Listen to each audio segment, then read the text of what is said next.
Muy buenas, bienvenidas y bienvenidos. Mi nombre es Santiago Lupe y soy director de izquierdadiario.es y esquerradiari.cat. Y bueno, también formo parte de la corriente revolucionaria de trabajadores y trabajadoras aquí en el Estado español.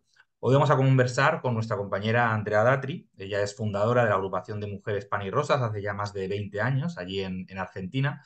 Justamente le hacemos la entrevista en este momento en que se están cumpliendo 10 años de la fundación de esta misma agrupación aquí en el Estado español también. Y ella es autora del libro Pan y Rosas, pertenencia de género y antagonismo de clase en el capitalismo, que lleva ya 13 ediciones en 7 idiomas y que próximamente, en muy poquitos días, saldrá también publicado aquí en catalán. De hecho, os vamos a dejar aquí el link al Berkami, ¿no? Para todas aquellas personas que queráis colaborar o queréis adquirirlo en preventa.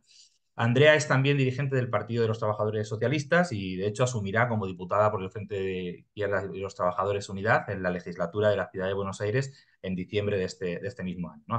A final de 2024. Eh, bueno, gracias también al sistema de rotación, ¿no? Que sostiene el Frente de Izquierdas entre las distintas fuerzas que lo integran. Bueno, primero de todo, buenas tardes, Andrea, ¿qué tal? ¿Cómo estás? Què tal? Buenas tardes. Eh, Parlarem en castellà durant l'entrevista, però permeteu-me expressar en català el meu agraïment i la meva alegria per la nova edició del meu llibre Pa i Roses en aquest idioma. Estic molt contenta que aviat el puguin llegir allà en català, on vaig tenir la sort de viure 2 anys en què vaig compartir les lluites del poble català per la independència i vaig conèixer moltes companyes feministes. Moltes gràcies i ara continuem en castellà. Bueno, de unido el catalán que vas a aprender en los 2 años que vas a estar viviendo aquí. Bueno, gracias a tú y bueno, queríamos hoy conversar contigo también sobre bueno, esta próxima presentación de la edición en catalán de tu libro, pero es inevitable un poco que comencemos hablando sobre la situación abierta en Argentina tras la victoria de Milei en las últimas elecciones presidenciales. Aquí en el Estado español se está siguiendo muchísimo, la verdad, lo que sucede allá, tanto el llamado Plan Motosierra, ese brutal ajuste contra la clase trabajadora, los sectores populares y los derechos, ¿no? Que está llevando adelante el gobierno Milei, como también la reacción en contra que se viene desarrollando en las calles, ¿no? En la que además la izquierda revolucionaria está jugando un papel importante y también se está siguiendo mucho el rol de los diputados y diputadas del Frente de Izquierda en el Congreso, ¿no? Entonces, no sé, primero de todo, para ponernos un poquito en situación, me gustaría si podías explicarnos brevemente en qué consiste este famoso, ¿no? Llamado plan Motosierra de Milei. Bueno, venimos, lo más reciente es que venimos de un fracaso estrepitoso de una parte de ese plan motosierra del gobierno, que es el fracaso de su llamada ley ómnibus, ¿no? Era un proyecto muy controversial en el cual Milei convocó a sesiones extraordinarias del Congreso. Ustedes piensen que estamos en verano y aquí había receso parlamentario. Convocó a sesiones extraordinarias para tratar esta ley que tenía en sus inicios alrededor de 900 artículos que proponían una transformación verdaderamente muy profunda de la legislación argentina, en materia económica, impositiva, financiera, energética, sanitaria, administrativa, electoral, previsional, es decir, en relación a las pensiones, bueno, reformas sociales, educativas, de seguridad, de miles de temas, ¿no es cierto? Para que se entienda, allí era una reforma legislativa muy ambiciosa que, que incluía desde, no sé, desde una confiscación de las pensiones, por ejemplo, hasta la privatización de la empresa Aerolíneas Argentinas, ¿no? La empresa de bandera. Así que, bueno, esta ley ómnibus fundamentalmente empezaba con una propuesta de declarar eh, situación de emergencia en diversas áreas y que el Congreso le confería a mi ley poderes, delegación de facultades se llama, poderes extraordinarios para poder legislar en, en función de, o decretar, mejor dicho, en función de estas situaciones de emergencias en diversas áreas, eh, por 2 años a un principio, después lo redujeron a un año, sin que funcione el Congreso. entonces sin que necesite de la aprobación siquiera del Congreso. Entonces, era lisa y llanamente una dictadura civil, digamos, lo que se proponía, donde el presidente prácticamente se convertía en un monarca, ¿no? Entonces, este intento del gobierno fue derrotado el martes 6 de febrero, pero es solo una pata de ese plan motosierra que vos mencionabas, que el plan motosierra es mucho más ambicioso, incluye no solamente esta ley ómnibus que ya quedó perimida, sino también un ajuste brutal contra la población trabajadora, eh, verdaderamente un ajuste descomunal que ya se viene aplicando, porque para eso no necesitan el Congreso, es decir, el ministro de Economía ya viene tomando medidas que son verdaderamente de un ajuste descomunal, licuó los salarios, licuó las pensiones, redujo los gastos del Estado, que son en general reducción de gastos en asistencia social, profundizó todo el deterioro que ya había comenzado o que se arrastraba, digamos, desde 2018 y que se había profundizado en el último año del gobierno de Alberto Fernández. Eh, para que tengan una idea, los salarios privados en el sector privado de los trabajadores regulares perdieron solo en el mes de diciembre un 14%. Y mucho peor, obviamente, es la situación de los trabajadores y las trabajadoras informales, ¿no es cierto?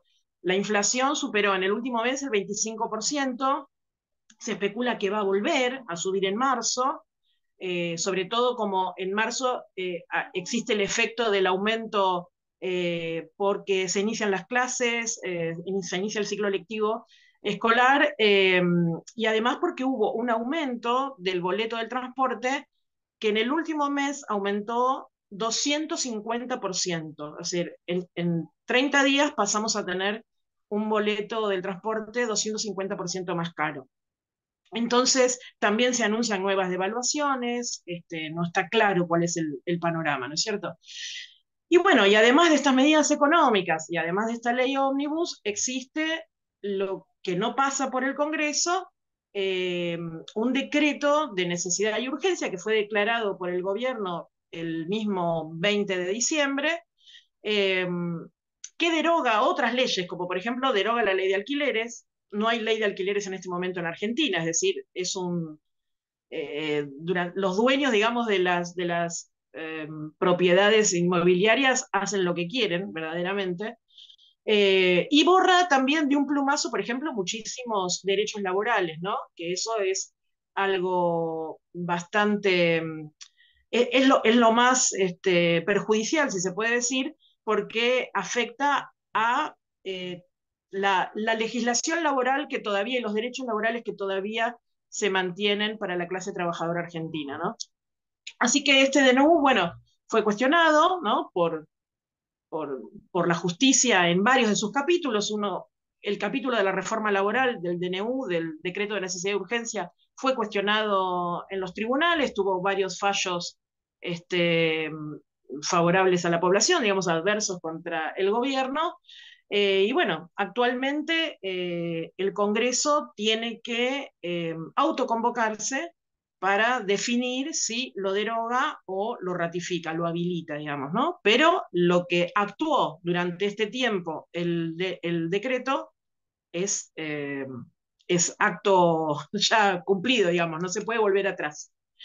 Eh, pero bueno, con la derrota de la ley Omnibus creo que lo que quedó en evidencia es un aspecto débil, digamos, de este gobierno, que es que su propia representación parlamentaria es muy pequeña para objetivos tan ambiciosos, ¿no es cierto? Entonces, eh, tienen son una bancada muy minoritaria eh, y además no hay ningún gobernador provincial que sea de la propia fuerza del oficialismo del Poder Ejecutivo.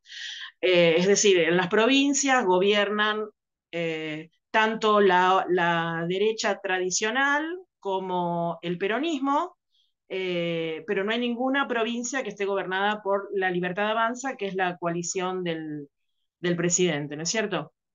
Además, el gobierno, bueno, tiene que enfrentar, digamos, una relación de fuerzas que a pesar de la pasividad incluso que tuvieron las centrales sindicales durante los últimos 6 años, que no movilizaron absolutamente por nada, aunque la población llegamos a un nivel del 40% bajo los niveles de pobreza.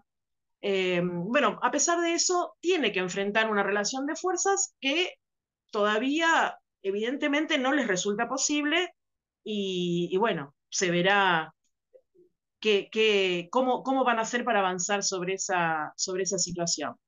Y eso sin contar que además eh, la propia burguesía tiene brechas importantes a, respecto a la dinámica, digamos, que puede tomar este gobierno, ¿no? Porque aunque todos están de acuerdo con que hay que ir a un shock, con que hay que hacer una devaluación, todos están de acuerdo en ser extractivistas, en que se profundice el modelo extractivista en nuestro país, todos están de acuerdo con la reforma laboral, todos están de acuerdo con el recorte a las pensiones, eh, todos están de acuerdo con el recorte del empleo público y de los gastos del Estado en general.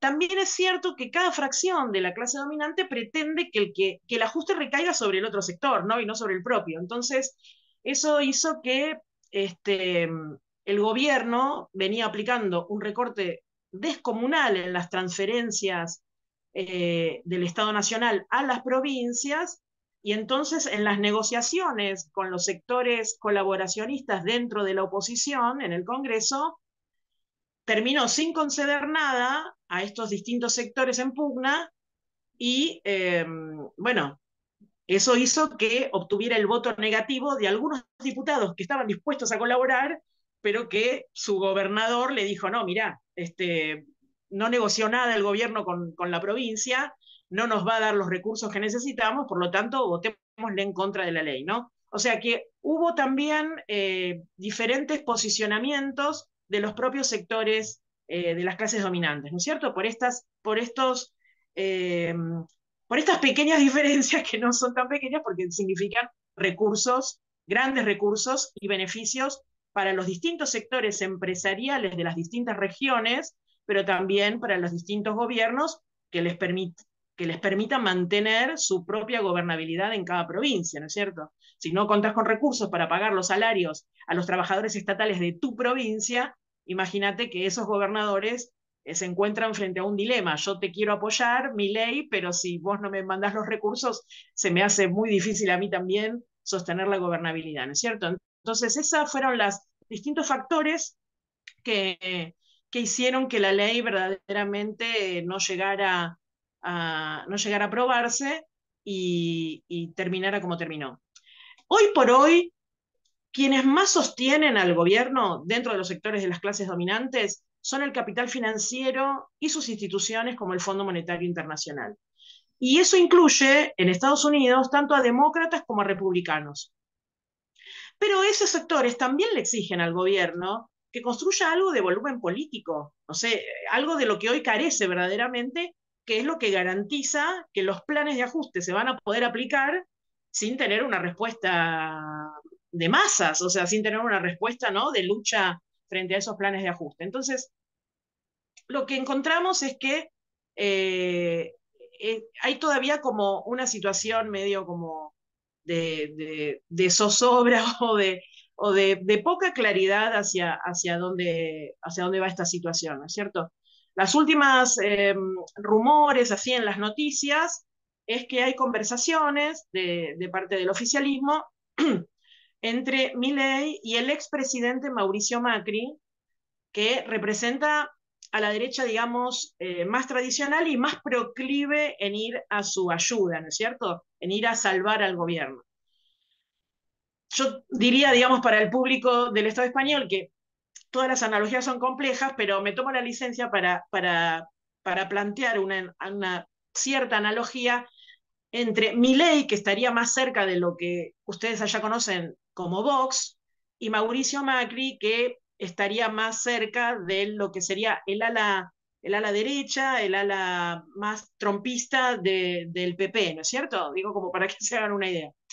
Y bueno, si se concretara esa fusión entre el ala más trompista de la derecha, más tradicional, con esta nueva derecha extrema de Milei, lo que también ocurriría es que se podría fracturar definitivamente esa coalición de derecha, ¿no? Que hoy encabeza Mauricio Macri. Y el sector más duro le permitiría al gobierno multiplicar las bancas parlamentarias, eso es verdad, aunque todavía, incluso con esa suma, estarían lejos de conseguir una mayoría automática en el Congreso. Ni siquiera alcanzarían a la primera minoría actual, que es el peronismo, ¿cierto? Pero bueno, sí, le daría mucha mayor credibilidad, digamos, frente al poder financiero eh, y tratarían de otorgarle esa gobernabilidad, digamos, para aplicar este programa de shock, ¿cierto? También hay algunos editorialistas que, que ven en una reciente entrevista que tuvo Milei con el Papa, ustedes saben que estuvo visitando Roma, primero Israel y después el Vaticano, ven ahí en la visita al Papa un cierto apoyo de algunos sectores del peronismo, o la búsqueda de Milei de tener algunos aliados de ese lado, ¿no? Para no ser totalmente fagocitado por la derecha de Macri y tener un equilibrio de fuerzas entre sectores de la derecha peronista que lo podrían apoyar como sectores de la derecha tradicional que lo podría apoyar. Así que bueno, no sé, en los próximos días y semanas se verá, se seguirá viendo, digamos, cómo evoluciona este panorama. Bueno, la verdad es que en poquitas semanas, ¿no? Digamos, toda esa demagogia ultraderechista de la libertad avanza que se iba a ir contra la casta y demás, se ha desmoronado completamente, ¿no? O sea, todo el plan de ajuste brutal que acabar de describir deja claro que la casta a la que se refería Milei es el pueblo trabajador y que más bien, como lo definía muy bien la ex candidata presidencial del Frente de Izquierda, nuestra compañera del PTS, Miriam Bregman, ¿no? Milei no deja de ser más que un gatito mimoso, decía ella, ¿no? Para los grandes poderosos económicos, ¿no? Y para el imperialismo. Aquí la verdad es que ha impactado mucho, ¿no? El hecho de que un personaje así pudiera tener un ascenso tan meteórico en un tiempo relativamente breve, ¿no?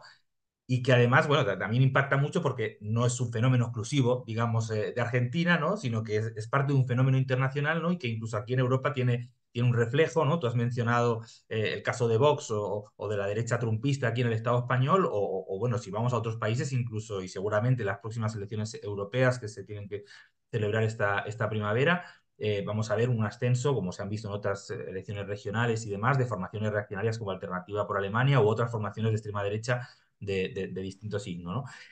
Nos interesaría saber un poco, bueno, ante este fenómeno, ¿no? Del avance de la derecha, ¿no? Algo has mencionado, ¿no? Con esto último del Papa, esas hipótesis, ¿no? Pero ¿cuál viene siendo el rol, ¿no? De la oposición peronista, ¿no? De aquellos que se planteaban, ¿no? Como la alternativa o como el mal menor a un gobierno bueno, de la libertad avanza de Milei. Bueno, el peronismo frente al gobierno de Milei logró mantenerse más unido que frente al gobierno de Macri, ¿no? El anterior gobierno de la derecha, donde prácticamente le votaron todas las leyes que el gobierno de la derecha había querido. Ahora logró mantenerse más unido, tuvo una ruptura de 3 diputados de su bloque frente al tratamiento de la ley ómnibus, lo cual no deja de ser un poco ridículo porque terminaron traicionando a su bloque para votar una ley que finalmente no salió, o sea que traicionaron sin pago. Y lo más escandaloso, sí, es que, por ejemplo, Daniel Scioli, que fue su candidato presidencial en 2015, fue el candidato del peronismo en el 2015 cuando ganó la derecha, que fue exgobernador durante el gobierno de Cristina de la provincia de Buenos Aires, que es la provincia más importante, y que fue ex embajador en Brasil durante el gobierno de Alberto Fernández, el último gobierno peronista. Ese personaje acaba de incorporarse al gobierno de Milei como ministro. Entonces, esto es lo más escandaloso, más esos 3 diputados que traicionaron frente a la votación de la ley ómnibus.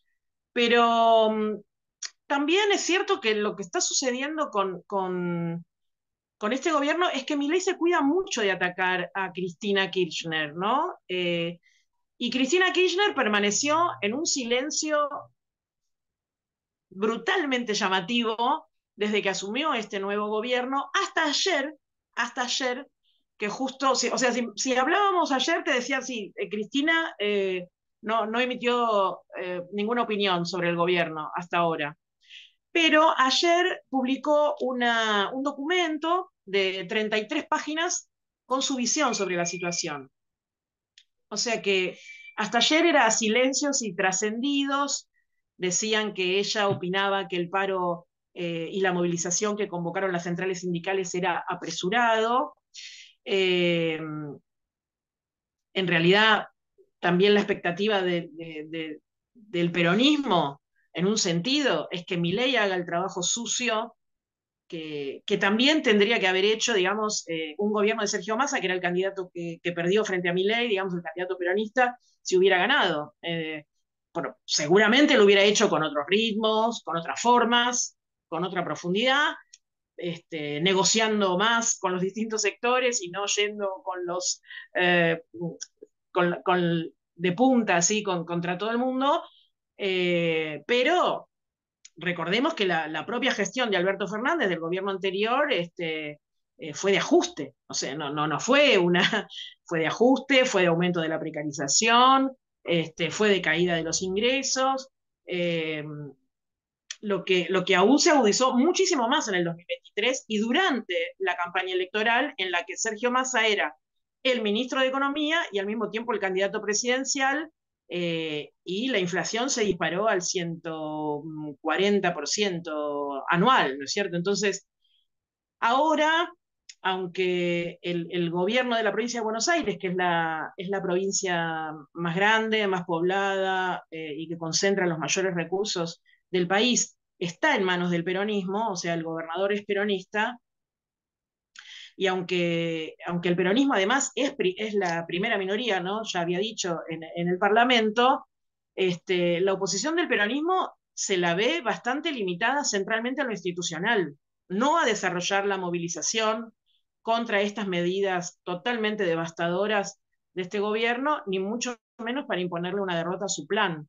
Entonces, creo que hay ahí un equilibrio entre la oposición que hacen en el Congreso, donde votaron exactamente igual que el Frente de Izquierda contra la ley ómnibus, y después una desaparición, digamos, del peronismo en las calles, convocando a las movilizaciones y planteándose la perspectiva de luchar para derrotar el plan económico, ¿no es cierto? Por lo menos el plan económico eh, que es brutal, pero es en lo que yo creo sí que hay mayor coincidencia con distintos tiempos, con distintas formas, pero hubieran ido hacia el mismo lugar, ¿no es cierto?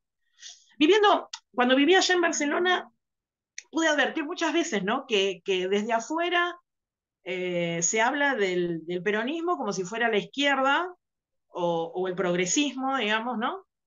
Y yo sé que allá dicen que es la izquierda o es el progresismo. La derecha dice eso, la derecha como la de Milei acá o de Vox allá, dicen eso para cuestionar al peronismo. Pero también hay otros sectores como, no sé, Pablo Iglesias, por ejemplo, que muchas veces dicen que es la izquierda y el progresismo, el peronismo, para embellecerlo, digamos, pero la verdad es que en, en Unión por la Patria, que así se llama la coalición peronista, es una coalición de gestores del capitalismo y por lo tanto de ajustadores también. O sea, no hay ninguna corriente dentro del peronismo que se proponga verdaderamente construir ningún poder popular, ni nada que se le parezca, ¿no? Y esto es algo eh, muy claro en lo que publicó Cristina justamente ayer en ese documento que te decía de 33 páginas que publicó ayer. Porque ahí también plantea que es necesario hacer una reforma laboral. Ella lo llama una actualización laboral, que sería modificar las leyes que hay vigentes, los derechos laborales, este, para contemplar, dice ella, el trabajo más informal o más irregular, más precario, que fue creciendo muchísimo durante la pandemia, ¿no? Como en todo el mundo. Y además, la única opción que ella encuentra ante la deuda externa, que es fraudulenta, que fue asumida por el gobierno de Macri y que aumentaría más con este gobierno de Milei, eh, es la de pagarla. Es decir, no hay otra salida que no sea la de cumplir con con los mandatos del Fondo Monetario Internacional. Por eso todos los gobiernos de distinto signo en Argentina coinciden en algo que es fundamental, que es profundizar un modelo económico que está basado prácticamente en el extractivismo.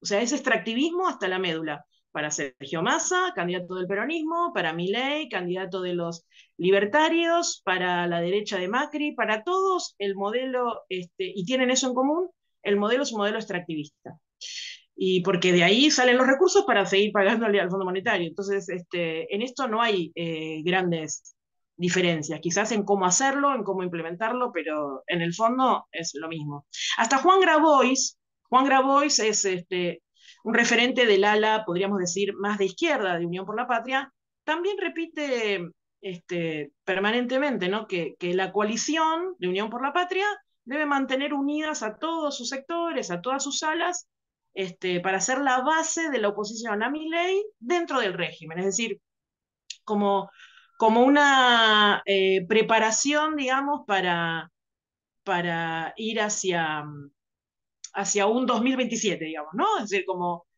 bueno, nos tenemos que ir preparando para hacer una oposición racional frente a la debacle que va a causar Milei en las próximas elecciones presidenciales, a las, de las que falta, no sé, un siglo en Argentina, 4 años pueden ser verdaderamente un siglo en un sentido, ¿no? Y mientras tanto, exterminación prácticamente de los pensionados, eh, eh, arrasar con todos los derechos laborales, es decir, mientras tanto, bueno, que lo haga mi ley, el trabajo sucio, ¿no es cierto?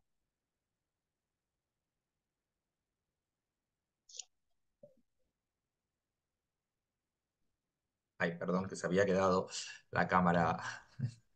No, está muy interesante y aparte es que surgen muchos paralelismos, ¿no? Para pensar un poco aquí también cuál ha sido el rol y la responsabilidad, bueno, de los llamados progresistas, ¿no? Que de hecho tú mismo has planteado, ¿no? Esa simpatía, ¿no? O esas conexiones que hay entre lo que sería el neorreformismo aquí en Europa, sobre todo con lo que fue Podemos, Pablo Iglesias, con el peronismo y en particular con el kirchnerismo allá, ¿no? Y ese rol que han tenido a nivel de convertirse, bueno, en una especie de mediación, de desvío, ¿no? Y junto con las burocracias más pasivizadoras, ¿no? En gran parte aquí, una de los análisis que hacemos es que son los que han abierto el camino, en cierta medida, a todo el auge de la extrema derecha, ¿no? Por otro lado, también te quería preguntar, hay un aspecto que no hemos tocado todavía, porque es verdad que bueno, la libertad avanza y la libertad de la que nos hablan estos libertarios está, creo que más que claro que no es más que la libertad de matar de hambre al pueblo trabajador y explotar sin límites a la clase trabajadora. Porque además es que el gobierno de Milei viene además con una serie de, no solamente con un ataque, digamos, motosierra, sino también con una serie de protocolos represivos y medidas cada vez más autoritarias, ¿no? Para casi prohibir y criminalizar por completo la protesta, ¿no? Y aún así, a pesar de esa represión, hay sectores, ¿no? Que se vienen rebelando contra ese giro autoritario. Y de hecho, bueno, la izquierda revolucionaria estáis en primera línea de esa desobediencia, de esa rebelión, ¿no? De hecho, llamasteis a la primera movilización contra el gobierno ya en diciembre, desafiando ese protocolo, ¿no?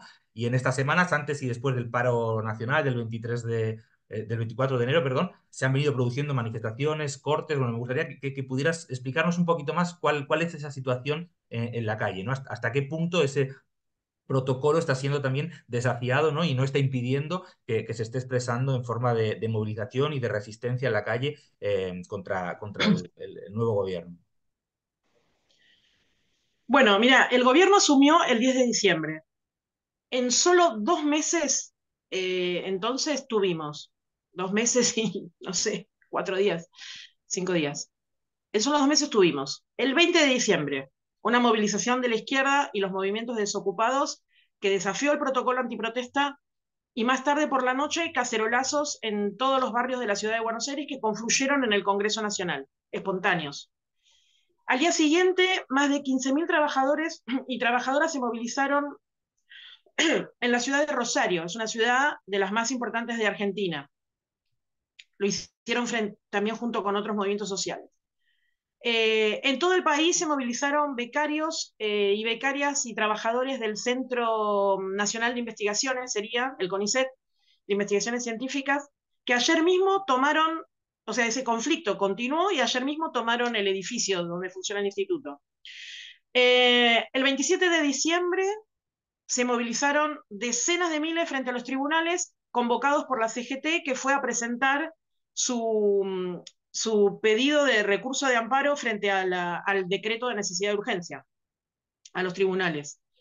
El 30 de diciembre, o sea, antes de conmemorar el fin del año, se reunió una gran asamblea de trabajadores y trabajadoras de la cultura que convocó a un cacerolazo por la cultura en 80 ciudades de todo el país, recién para el 10 de enero, que fueron miles de personas el 10 de enero las que participaron de estos cacerolazos de la cultura. Y en enero empezaron a surgir las asambleas barriales, digamos, las asambleas de vecinos y vecinas autoconvocados, sobre todo en la ciudad de Buenos Aires, pero también en lo que sería la zona metropolitana, ¿no? Alrededor de la ciudad de Buenos Aires y otras ciudades también del interior del país. Y esas asambleas lo que definieron es empezar a hacer cacerolazos, o sea, ruidazos, todos los días miércoles por la noche. Y empezaron a coordinarse entre sí. Por ejemplo, yo vivo en el barrio de La Boca, es un barrio que los turistas lo conocen porque es un barrio tradicional, hay mucho turismo. En ese barrio, yo estoy en la asamblea de este barrio, nos estamos coordinando con 3 asambleas de barrios vecinos. Entonces, coordinamos los barrios de la zona sur de la ciudad. Eso sucede en otros lugares. Por ejemplo, todas las asambleas que se ubican en los barrios de lo que llamamos el Corredor Rivadavia, que es una avenida que cruza la ciudad de este a oeste, todas esas asambleas se unifican como asambleas del Corredor Rivadavia. Y así con otros polos, digamos, de coordinación. Esto fue surgiendo también espontáneamente, ¿no? Después, el 24 de enero, son, no sé, centenares de miles, nos autoconvocamos y participamos, algunos con sus organizaciones, en el paro y movilización que convocaron las centrales sindicales, ¿no? Son 3 centrales sindicales nacionales. Y bueno, fue un paro de 12 horas que terminó con una movilización frente al Congreso de la Nación, que eso salió en todos los diarios internacionales y fue quizás la acción, digamos, más conocida. Ahí, bueno, se destacaron las columnas, separados, digamos, de la burocracia sindical, se destacaron las columnas de los sindicatos, eh, eh, también de sindicatos combativos o sindicatos antiburocráticos, de sindicatos democráticos, y también sectores de trabajadores que se autoorganizaron para ir al paro y a la movilización, y sectores de clase media que no estaban encolumnados, que participaron de la movilización. Y también, bueno, hubo miles que participamos como asambleas de los barrios, es decir, participamos como vecinos de esa movilización, organizado junto con los partidos de la izquierda. O sea, de una manera políticamente independiente de la conducción de las centrales sindicales burocráticas, ¿no es cierto? Después de eso, que fue el 24 de enero, el 31 de enero se da la primera movilización contra la ley ómnibus, que justamente es impulsada y convocada por las asambleas de vecinos autoconvocados junto con sectores del sindicalismo antiburocrático y la izquierda. Y ahí se da, en esa primera convocatoria contra la ley ómnibus que se estaba tratando en el Congreso, se da la primera resistencia a un operativo verdaderamente brutal de las fuerzas represivas que se desplegó alrededor del Congreso, ¿no? Y por la noche, después de ver esa represión, por la noche hubo cacerolazos en los barrios también. Al día siguiente, vos pensás que la ley tenía como, no sé, para tratar 900 artículos, por lo tanto, la sesión en el Congreso era casi, no sé, duró muchísimas horas, duró hasta las 10 de la noche y a las 10 de la noche los propios diputados, la propia Cámara llamó a un cuarto intermedio para continuar al día siguiente. Entonces, al día siguiente volvimos a autoconvocarnos afuera del Congreso. En esa segunda jornada, también con una represión mucho más dura, que además de gas pimienta incluyó bastonazos y balas de goma, que dejaron, solamente las balas de goma dejaron más de 70 heridos y heridas, y un abogado, que es un compañero nuestro, que es abogado de derechos humanos y es asesor del bloque parlamentario nuestro, recibió un balazo en el ojo por el cual debió ser operado y por el cual todavía va a tener que someterse a nuevas intervenciones quirúrgicas porque no se sabe si va a perder, cuánto de la visión va a perder o si la va a perder completamente. Bueno, al día siguiente, tercer jornada frente al Congreso, se realiza un festival organizado por las asambleas estas de la cultura, de los trabajadores de la cultura, eh, y nuevamente el gobierno ahí ya monta directamente una provocación con las fuerzas represivas contra un grupo de jubilados, de pensionistas, como dicen ustedes, o sea, de ancianos y de ancianas que estaban manifestando en un sector de esa plaza. Bueno, terminan reprimiendo muy brutalmente, y ahí reprimen y hieren con balas de goma y con gas pimienta a más de 30 trabajadores de prensa, lo cual fue un escándalo. O sea, nunca se vio una represión tan dirigida contra los trabajadores de prensa para que no transmitan lo que estaba pasando ahí afuera del Congreso. Bueno, finalmente la sesión en el Congreso pasa a un nuevo cuarto intermedio y se retoma 3 días más tarde cuando cae finalmente la ley, ¿no es cierto? Que sería la cuarta jornada, mientras en los alrededores del Congreso, nuevamente las asambleas con los vecinos y la izquierda mantenían su movilización rodeados por el operativo represivo que incluía varias fuerzas diferentes, y que bueno, terminó en un festejo cuando nos enteramos que la ley adentro había caído, que bueno, también fue acompañado por los bocinazos de los automovilistas que pasaban, los conductores del transporte público, ¿no es cierto? Eh, pero bueno, hay hasta un editorialista de un diario que es un diario de los más derechistas que hay aquí, que escribió una alerta a las clases dominantes, digamos, y al propio gobierno, de que había un componente callejero en esta batalla de la ley, había un componente callejero que él le llamó las escenas peligrosas, que referían a esta combinación, digamos, de asambleas autoconvocadas de vecinos junto con la izquierda, y planteó, en su editorial planteó que hay una cuestión estratégica, que es que la aplicación a rajatabla de ese protocolo antipiquetes, digamos, en un momento, más bien, en vez de acompañar la política del gobierno de que se apruebe esa ley, más bien podía ser poner en riesgo, digamos, ¿no? La aprobación de la ley. Que la sobresaturación, digamos, de efectivos policiales en la calle podía ser contraproducente.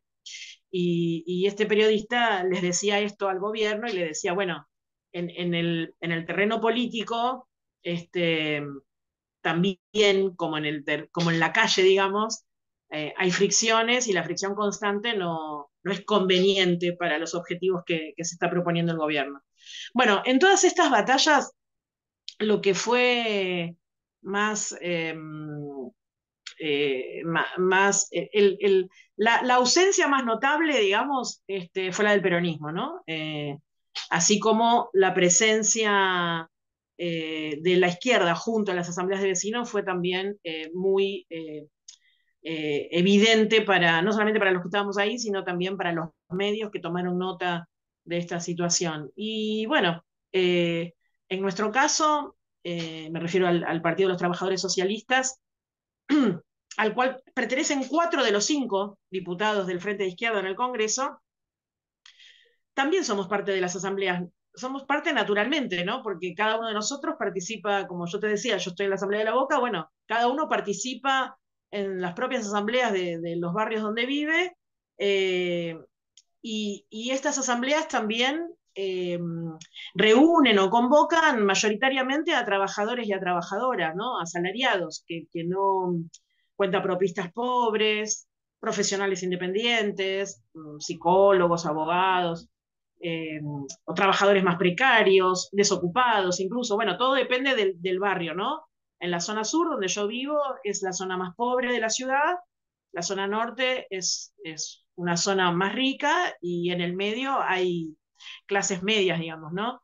Pero entonces eso hace que varíe la composición de las asambleas, pero mayoritariamente son asalariados, más acomodados o menos acomodados, pero la mayoría de quienes participamos somos asalariados.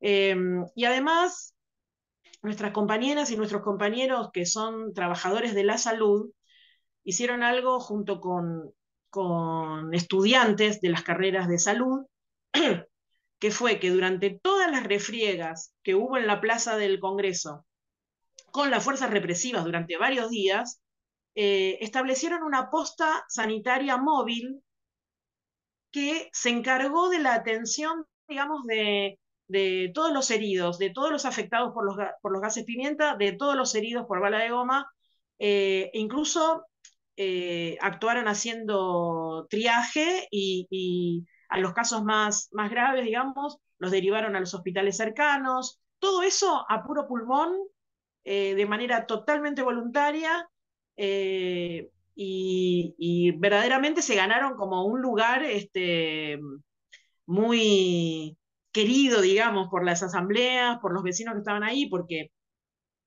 su presencia era como la de una Cruz Roja, digamos, pero organizada por militantes de la izquierda. Acá tenemos una visita que quiere salir en pantalla. Este, como una Cruz Roja, te decía, organizada por la izquierda, eh, que llamó la atención en los medios, ¿no? Que entrevistaron a muchos compañeros y compañeras nuestras, médicos, enfermeras, y que sirvió, además, su trabajo sirvió para que tuvieran datos muy precisos las denuncias que hicieron los organismos de derechos humanos, ¿no? El uso del gas pimienta, que no era un gas de los habituales, era un gas novedoso que provocaba quemaduras. Los testimonios sirvieron para contabilizar cuántos heridos de bala había, para también recoger el dato de que los perdigones estaban en partes del cuerpo donde no está permitido disparar, porque los perdigones de goma está permitido dispararlos solo de la cintura hacia abajo y había muchos afectados en su cara, en el tórax. Bueno, todos informes que hoy, justamente hoy a la tarde, tenemos una audiencia en el Congreso convocada por los diputados del Frente de Izquierda para denunciar todos estos testimonios que se recogieron entre organismos de derechos humanos y la posta sanitaria para presentar la denuncia ante la Corte Interamericana de Derechos Humanos. Pero además, la bancada del Frente de Izquierda, de los diputados, digo, y diputadas, cumplió un rol muy destacado, no solo difundiendo lo que ocurría dentro del Congreso, hacia la calle, digamos, ¿no? Las negociaciones oscuras que había entre el gobierno y sectores de los bloques más colaboracionistas, sino que también bajó a la calle para confrontar con las fuerzas represivas, para pedirles que detengan su accionar contra los manifestantes, y también volvió a la Cámara de Diputados para denunciar lo que estaba pasando afuera, cosa que nadie decía, y plantear que no se podía seguir sesionando bajo esa represión brutal, ¿no es cierto? O sea, cada noche, durante los días que tardó el tratamiento de la ley, cada noche cuando iban a cuarto intermedio, cortaban la sesión y los diputados se retiraban del Congreso, los únicos diputados y diputadas que fueron ovacionados al retirarse del Congreso por los manifestantes que estaban en la calle, que no necesariamente eran todos de izquierda. Muchos incluso les decían, mirá, yo soy peronista, pero la verdad es que gracias. Bueno, ellos les agradecían su coherencia, su apoyo, la amplificación que hacían de la protesta ante la prensa. Eh, y ese fenómeno solamente ocurrió con estos diputados, con los diputados del Frente de Izquierda.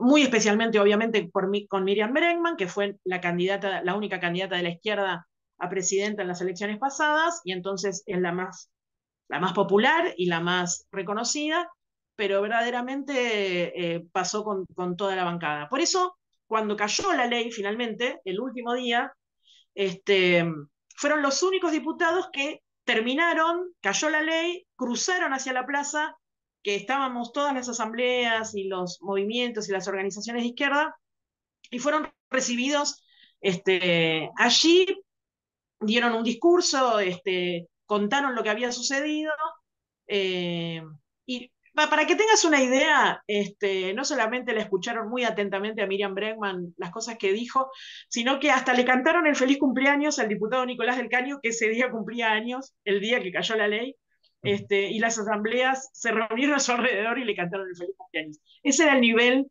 de popularidad y de simpatía, digamos, que se logró de sinergia entre el bloque del Frente de Izquierda dentro del Congreso y fuera del Congreso y las manifestantes reunidos en estas asambleas de vecinos centralmente.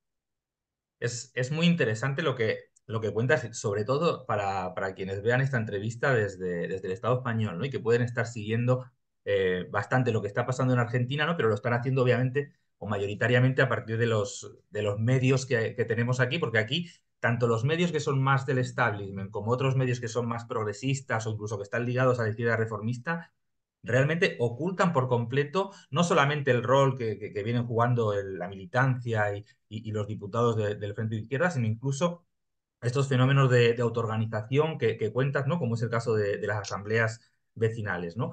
Y sobre todo, otra cuestión de la que es muy difícil encontrar testimonio o información aquí es de ese papel, ¿no? De contención del malestar, ¿no? Que juega la burocracia sindical allí como aquí, o en particular el peronismo, ¿no? Que se niega a apostar por una movilización, digamos, contundente para efectivamente poder derrotar el plan de Milei. Te quería preguntar sobre, bueno, esta situación que estás describiendo, ¿no? Tanto el elemento, digamos, de la primera derrota que ha sufrido el gobierno de Milei en el Congreso, el malestar creciente, ¿no? El hecho de que no haya habido una derrota o un cambio de la correlación de fuerza suficiente como para que el gobierno pueda avanzar. Bueno, todo eso deja una situación bastante abierta, pero también bastante interesante en el sentido de que es auspicioso todos estos fenómenos que nos vienes explicando, ¿no? Y te quería preguntar por cuál es la política, ¿no? Con la que estáis peleando, ¿no? Desde el PTS para que se desarrollen justamente todas estas tendencias, ¿no? Que has venido un poco enumerando.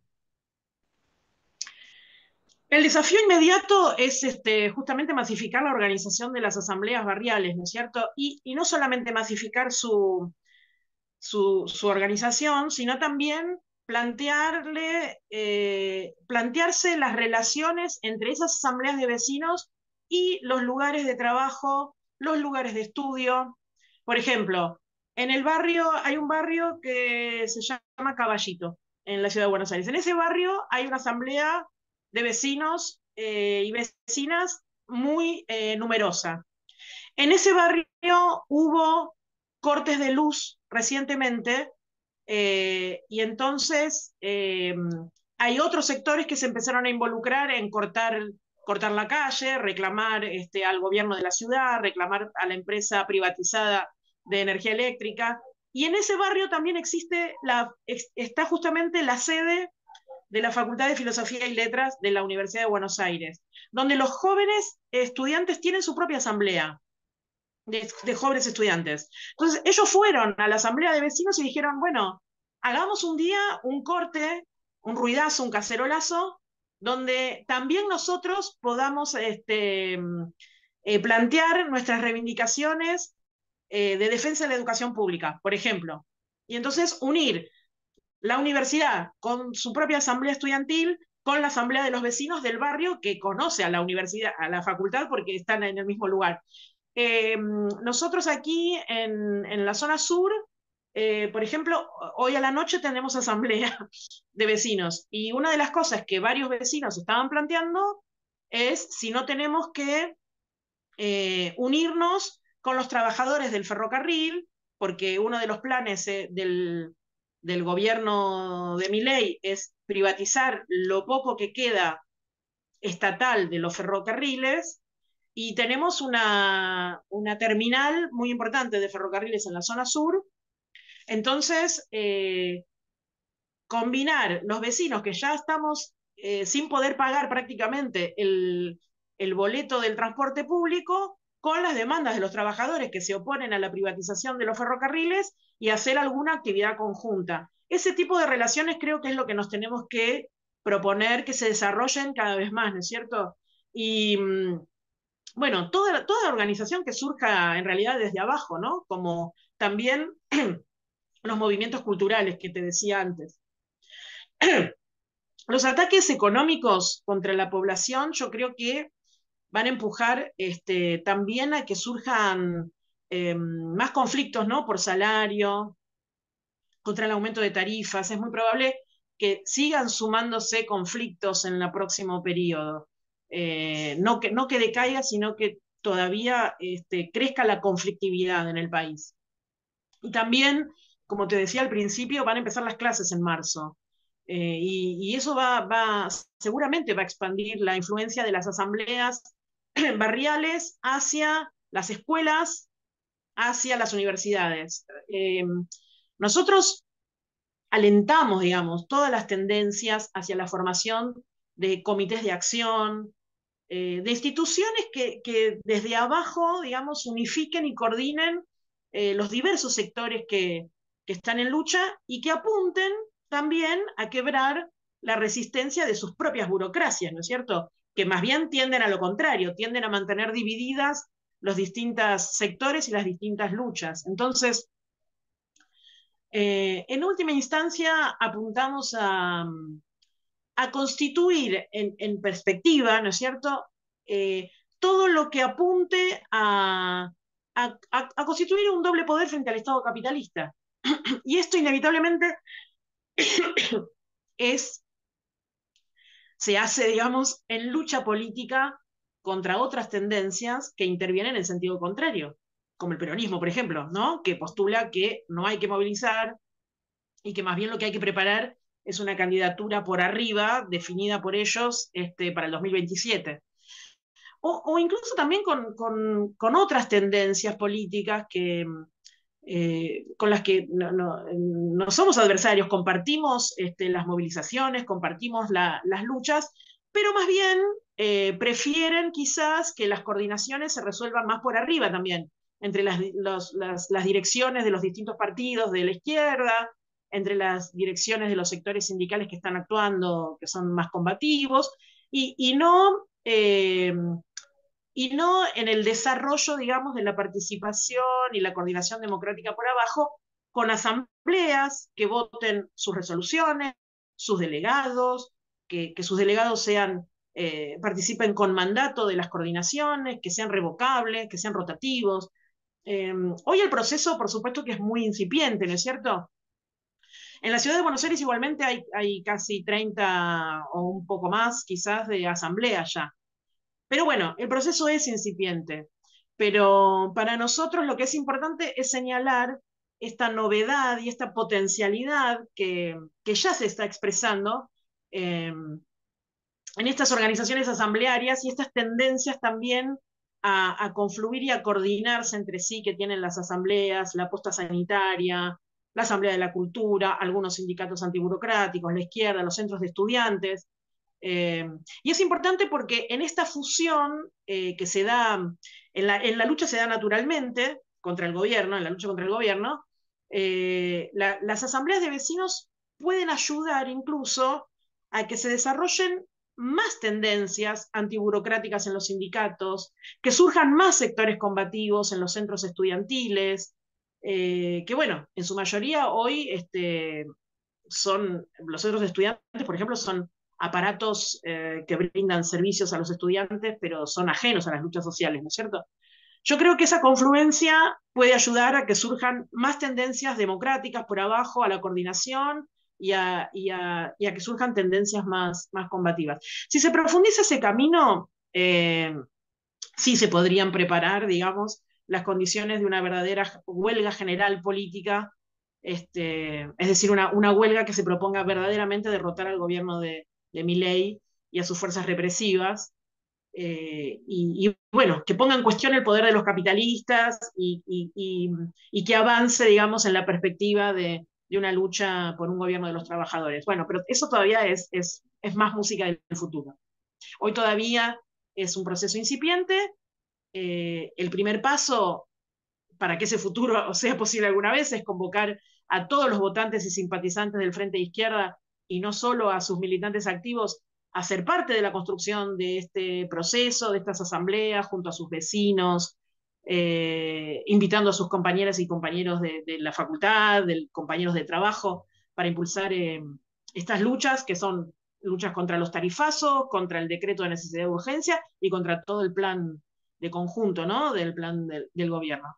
Y en cada asamblea que crezca y que se organice, o en cada eh, comisión o en cada movimiento que se proponga enfrentar al gobierno de Milei, seguramente madurarán las condiciones para generar una fuerza potente de la clase trabajadora, de la juventud, del movimiento de mujeres, de los sectores oprimidos que verdaderamente son los que pueden dar vuelta a la historia, ¿no es cierto? Pero bueno, la lucha recién comienza.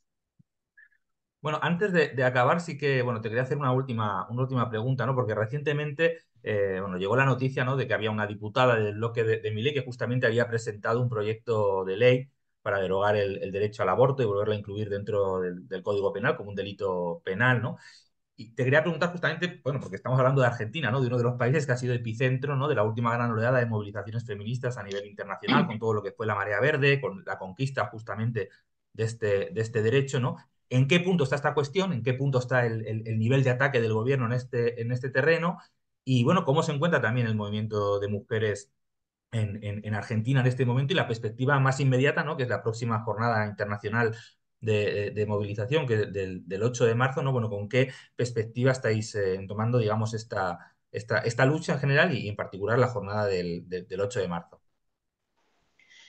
Sí, bueno, lo del proyecto de ley fue verdaderamente un mamarracho, no sé si esa palabra se utiliza allá, fue verdaderamente un mamarracho porque la diputada presentó del bloque de Milei, digamos, presentó un proyecto a la noche, a las 10 de la noche, ingresó por mesa de entradas, un proyecto para derogar la legalidad que tiene el aborto en Argentina, conquistada con la lucha del movimiento de mujeres finalmente en el año 2020, que tenía 6 firmas de otros diputados y diputadas de su bloque, que inmediatamente empezaron a decir que ellos no lo habían firmado, y finalmente terminó con el presidente teniendo que decir que él no había impulsado esa propuesta de su bloque, y varias referentes de la derecha, de la ultraderecha libertaria, diciendo, bueno, esto está mal, no hay que hacer esto en este momento.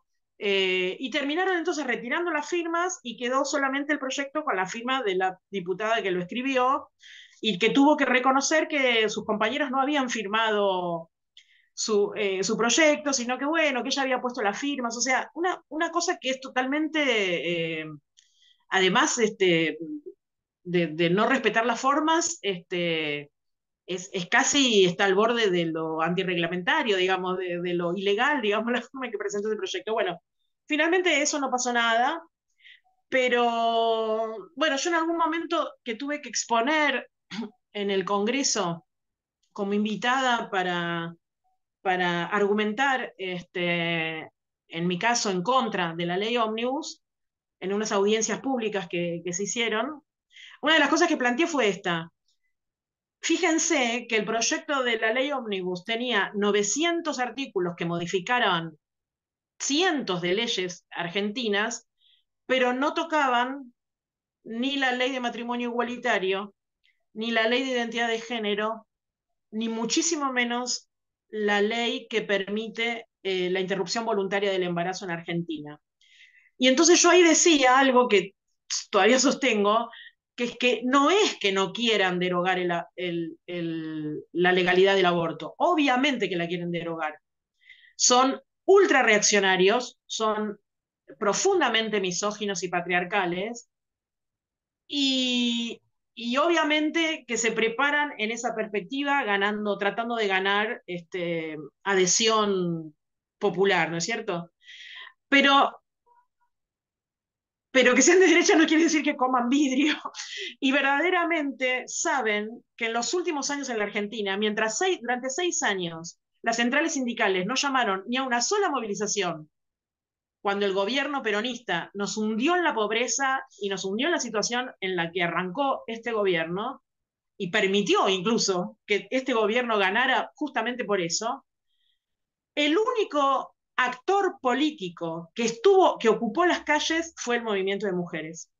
Fue los movimientos feministas, el movimiento de mujeres en la pelea por el derecho al aborto. Y fue tan poderoso que, como vos decís, fue un ejemplo internacional. Se lo conoció como la marea verde cuando más de 1 millón de personas rodeamos el Congreso de la Nación para que se trate la ley que había sido propuesta por el propio movimiento de mujeres, un proyecto de ley que se presentó durante más de 15 años en el Congreso y nunca llegó a ser tratado en la Cámara bajo ningún gobierno. Eh, y entonces esta conquista verdaderamente todo el mundo reconoce que fue por la persistencia de esta lucha y de esta organización de las mujeres que no dejamos ni un minuto de seguir peleando para que se legalice. Y entonces este gobierno quiere ir contra ese derecho, pero bueno, sabe que no lo puede hacer así, o sea, como intentó con otras cosas.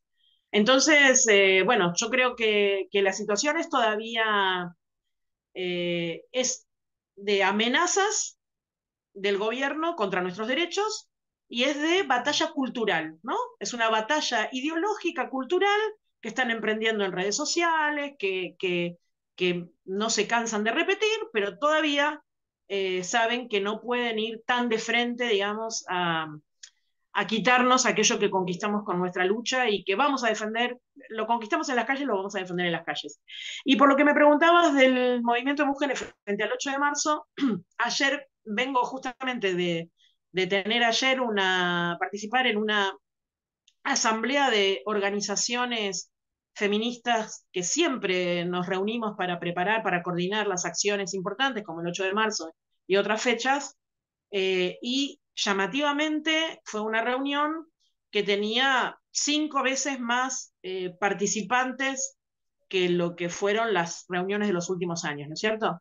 Entonces yo creo que eso es un indicador de algo eh, que, bueno, veremos el 8 de marzo si se expresa o no, pero nosotras estamos peleando para plantear no solamente la exigencia a las centrales sindicales de un nuevo paro con movilización y plan de lucha para el 8 de marzo por los derechos de las mujeres, porque las mujeres somos los sectores más afectados por todas las reformas del gobierno de Milei que pretende hacer en la reforma laboral en el decreto de necesidad y urgencia, pero también porque brutalmente somos las más afectadas por su plan de ajuste, los tarifazos, la inflación, la licuación de los salarios, el incremento descomunal del trabajo precario, la falta de envío de recursos a los comedores populares, el hambre que se está sintiendo en los barrios y en las zonas y en las regiones más pobres de nuestro país. Eh, y entonces, incluir en eso, por supuesto, que estamos en contra de las amenazas que hacen y de esa batalla cultural permanente contra nuestros derechos, pero queremos también plantear que hay un actor nuevo político también en esta coyuntura que queremos que se destaque en la primera línea de este 8 de marzo, que son las mujeres, las vecinas que se están organizando en las asambleas populares, en las asambleas de los barrios. Porque no por casualidad, la mayoría de quienes están reunidas en esas asambleas somos mujeres, no por casualidad el método, digamos, de hacer conocido el reclamo y la confrontación con el gobierno es a través de los cacerolazos, es un símbolo muy potente en la Argentina. En la Argentina, las cacerolas y todas los utensilios de cocina, digamos, que se usan en las protestas, siempre han sido parte de un sentimiento popular, es decir, siempre han sido contra la derecha, contra los planes de ajuste, contra los planes hambreadores, no como en otros países donde se hicieron sonar cacerolas en apoyo al, por ejemplo, en Chile tienen otra tradición donde las clases medias usaron las cacerolas para apoyar el golpe contra Allende, pero aquí no, aquí es un símbolo muy potente que además tuvo una expresión muy masiva en el año 2001, cuando la crisis del país terminó con la caída de un gobierno y movilizaciones enormes que son conocidas hasta el día de hoy, ¿no? Como el 19 y 20 de diciembre de Argentina, donde hubo asambleas de vecinas y vecinos, donde hubo cacerolazos, entre otras cosas, y donde hubo fábricas tomadas y puestas a producir bajo el control de sus propias trabajadoras y trabajadores. Y entonces, bueno, creemos que eso es un símbolo muy potente que tiene que tener una presencia muy destacada en nuestro 8 de marzo, que es un 8 de marzo que nos encuentra peleando contra el hambre, contra los tarifazos, contra el decreto de necesidad de urgencia y contra las amenazas a la pérdida de nuestros derechos. Bueno, pues muchas gracias, Andrea. La verdad es que ha sido un placer poder conversar contigo. Siempre es muy interesante. Nos vamos a despedir. Antes sí que, bueno, hacer algunos recordatorios. Primero a todas las personas que están viendo esta entrevista, que si les ha gustado, aparte de dar like y demás, sobre todo que la compartan, que la difundan en sus redes. Y luego, bueno, un par de recordatorios más. El primero lo hemos hecho al principio, ¿no? Que sale ahora la edición en catalán de tu libro Pan y Rosas. Volveremos a poner aquí el link al Berkami para todas aquellas personas que quieran hacer la preventa. Y bueno, y también invitaros a todas y a todas los que estéis por Barcelona, ¿no? Para el 5 de marzo, ¿no? Realizaremos un acto en la Universidad de Barcelona. Las compañeras de Pan y Rosas celebran ahí un acto en conmemoración del 10º aniversario de la fundación de la agrupación en el Estado español. Y bueno, estará justamente participando de manera telemática también. Tendremos a Andrea participando de ese acto y también haciendo el prelanzamiento de Pa i Roses, ¿no? El llibre traduït al català de la nostra companya. Nada más. Aleshores, m'acomiadaré en català. Molt bé. Moltes gràcies a tots i totes vosaltres. Espero que comprin el llibre i tant de bo ben aviat puguem tornar a veure'ns a la Rosa de Foc, aquesta ciutat de Barcelona que em va rebre de braços oberts. Moltes gràcies. Molt bé. Moltes gràcies a tu. Bueno, fins una altra.